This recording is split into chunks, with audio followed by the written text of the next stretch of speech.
It started with voices. At night, we thought it was stress, teenage stuff. Then she stopped eating. Then she started snarling, growling in her sleep.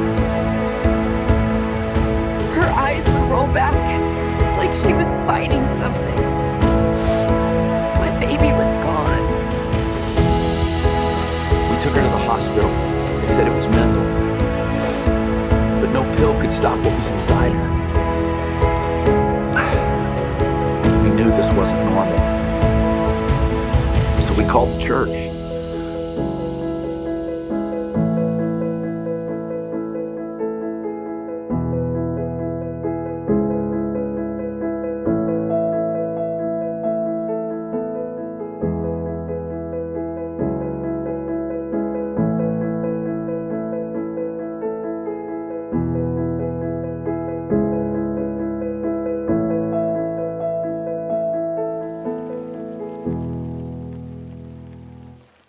In the quiet town of Ashburn, Georgia, a girl named Emily Sanders was no longer herself.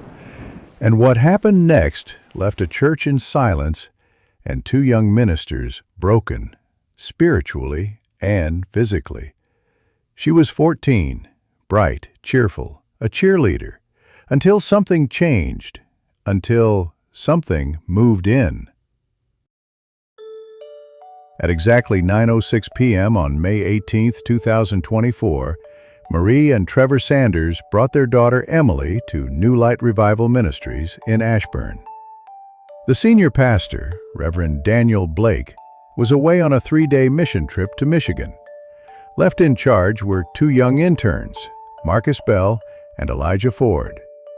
What they thought would be a simple prayer session turned into a spiritual nightmare.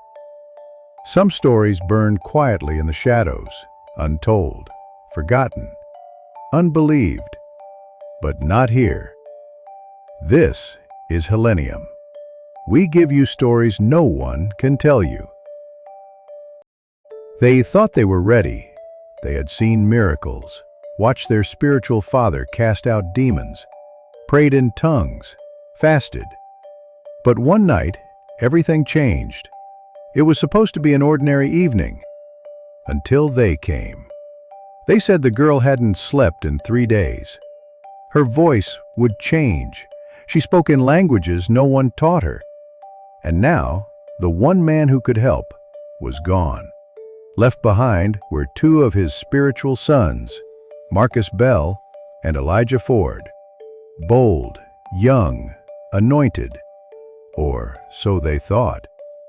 They tried again and again, but the demon did not leave.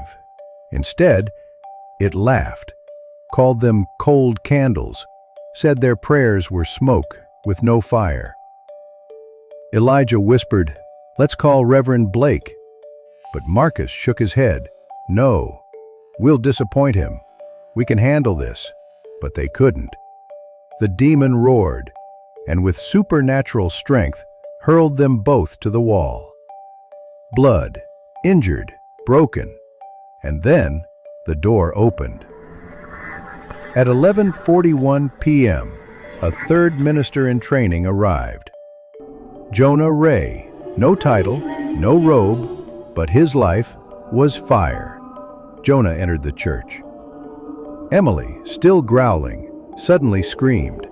Not her voice, but something ancient. The room froze. Jonah lifted one hand. "You foul spirit, out in the name of Jesus." With one command, the demon shrieked and left. Witnesses say Emily collapsed into peace, and the room turned silent. There is a lesson here. Being around fire isn't the same as carrying it.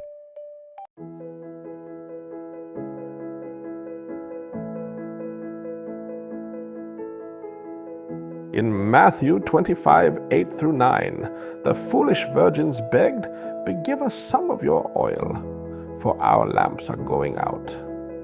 But the wise said, "Go and buy your own." Marcus and Elijah had borrowed oil, borrowed fire, but you can't cast out devils with a second-hand altar.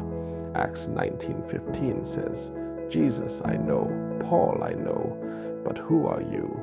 The demon knew who was real and who was rehearsing. The enemy doesn't fear titles, he fears intimacy. So child of God, build your altar. Don't just serve under